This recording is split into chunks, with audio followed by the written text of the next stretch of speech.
Shalom anak-anakku sekalian. Ya, hari ini kita akan melanjutkan materi kita setelah BTS di bab 5 halaman 38 di buku paket.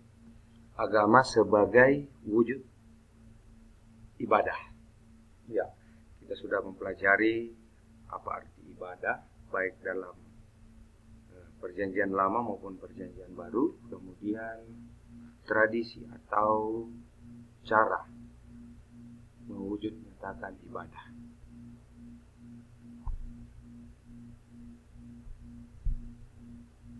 Di poin A, pengertian agama, asal-usul dan perkembangannya.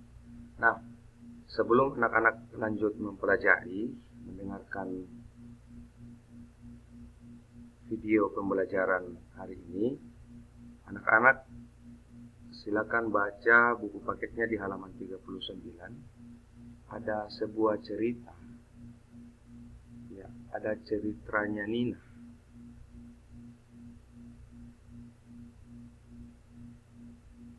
Nah, setelah anak-anak membaca, ini akan memberi kita gambaran bagaimana penciptaan, dari mana asal-usul dan perkembangan agama. Nah, cerita ini dalam buku paket di halaman 39, anak-anak, adalah gambaran diri kita saat melihat sesuatu yang kita anggap sungguh luar biasa. Ya. Nina di sini melihat sesuatu, melihat pemandangan itu terheran-heran. Ya. Nah, apalagi sesuatu itu memiliki kuasa yang melebihi dari kita. Jauh sebelum Nina menikmati indahnya alam ini, orang-orang pada zaman dahulu sudah mempunyai kerinduan untuk mencari dan mengenal siapa penciptanya, siapa Allah yang sesungguhnya. Ya, dari gambaran cerita Nina dapat membuka wawasan dan memberi kita pengertian ketika kita melihat sesuatu yang sungguh luar biasa, ya, melihat sesuatu yang melebihi dari kemampuan diri kita, pasti kita bertanya, pasti terheran-heran.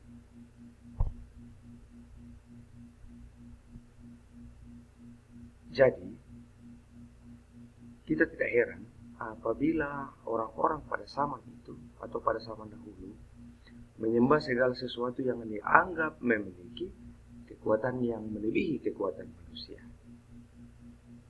Nah, dari situlah bermunculan berbagai macam kepercayaan yang mereka pahami bahwa ada sesuatu yang melebihi kemampuan atau akal manusia.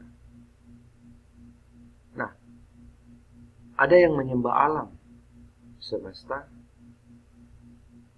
yang disebut dengan istilah panteisme, karena menganggap bahwa alam semesta itu mempunyai keajaiban yang sungguh luar biasa. Kemudian ada yang menyembah petir dan laut, yang kemudian disebut dinamisme, menganggap bahwa petir dan laut itu punya kekuatan. Kemudian ada yang menyembah batu. Nah, ini yang disebut dengan animisme, menganggap bahwa batu itu mempunyai kekuatan, bisa memberi sesuatu. Nah, itu orang-orang terdahulu ya, sebelum mereka mengenal yang namanya agama. Dan ada juga yang menyembah dewa. Nah, ini yang disebut dengan politeisme.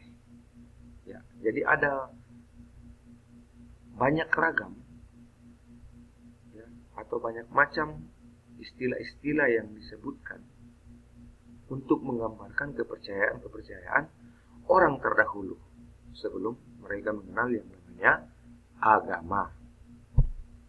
Nah, di poin B, kekristenan sebagai sebuah agama.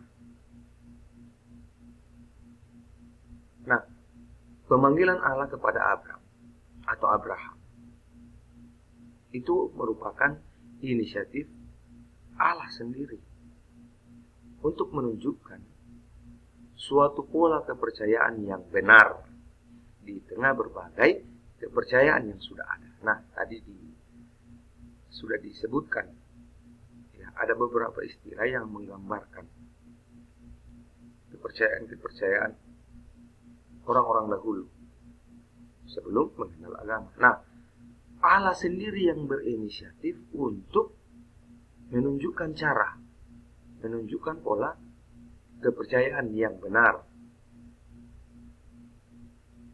Nah, kepercayaan yang ingin Allah ajarkan kepada manusia ini disebut dengan monoteisme.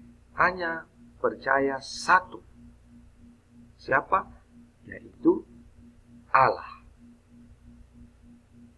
Jadi Allah mau supaya manusia tidak lagi terbagi-bagi kepercayaannya. Tidak lagi terfokus kepada benda-benda ciptaan Tuhan. Allah mau supaya fokus menyembah hanya kepada Allah saja. Monoteisme. Menyembah satu. Nah, kemudian pada peristiwa berkumpulnya bangsa Israel di Gunung Sinai, inilah bentuk pengukuhan Allah kepada bangsa Israel menjadi sebuah umat yang disebut sebagai umat Allah. Nah, inilah pertama kali Allah menyebut manusia sebagai umat Allah. Ya, jadi bangsa Israel dikukuhkan. Ya, Allah memberkati bangsa Israel. Kemudian disebut sebagai umat Allah. Nah, apa tujuan Allah kepada bangsa Israel? Yakni sebagai umat yang Ia pilih, Allah bermaksud agar bangsa itu dapat menjadi contoh bagi bangsa-bangsa lain di seluruh dunia. Jadi bukan hanya untuk mereka sendiri, bukan hanya untuk keluarga bangsa Israel, tetapi bisa menjadi contoh bagi semua bangsa yang ada di dunia. Nah, kekristenan barulah mulai muncul setelah peristiwa Pentakosta atau keturunan Roh Kudus. Ya. Nah, ini dirasakan oleh para murid. Nah, di poin C halaman 42 kita mau melihat bagaimana sumber pengajaran dalam ibadah di gereja. Nah, kekristenan sebagai sebuah agama itu dapat diwujudkan ke dalam berbagai macam cara. Satu, lewat Alkitab. Mengapa Alkitab? Ya. Karena isi Alkitab adalah semua yang diilhamkan atau diwahyukan oleh Allah. Yang pertama, poin A, Alkitab adalah wahyu Allah. Anak-anak bisa membaca dalam kitab 2 Timotius pasal 3 ayat 16. Kemudian yang kedua, poin B, tulisan yang diilhamkan oleh Allah sendiri. Ya. Sekalipun Alkitab saat ini sudah banyak terjemahan, tetapi itu tidak mengurangi maksud dan tujuan penulisan yang sesungguhnya dalam Alkitab. Kemudian di poin C, Alkitab itu murni, suci, keasliannya terjamin dan dapat dipercaya. Ini yang harus kita yakini bersama-sama, anak-anakku sekalian. Alkitab itu murni dan suci, keasliannya terjamin dan dapat dipercaya. Kemudian di poin D, Alkitab itu ditulis dengan sangat jelas dan teratur, bisa menjawab masa lalu, masa sekarang, dan masa yang akan datang.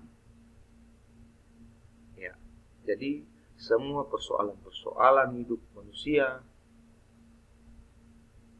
semua sudah dituliskan dalam sebuah kitab yang kita percayai menjadi pegangan hidup kita sebagai orang Kristen adalah Alkitab.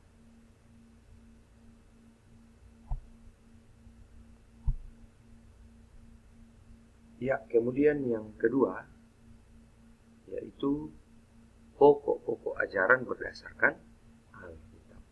Ya, ada 4 poin ya anak-anak. Yang pertama itu adalah pengakuan iman rasuli. Ya. Ada 12 pengakuan iman rasuli. Ya, mudah-mudahan anak-anakku sekalian sudah bisa menghafalnya ya. Kemudian di poin B, doa Bapa kami. Doa paling sempurna yang diajarkan oleh Tuhan Yesus. Kemudian yang ketiga di poin C ada sakramen. Ini pokok-pokok ajaran. Nah, dalam Kristen Protestan itu ada 2 sakramen yang diakui. Yang pertama perjamuan kudus dan yang kedua adalah sakramen baptisan kudus. Jadi ada 2, perjamuan kudus dan baptisan kudus. Kemudian yang keempat adalah tahun liturgi.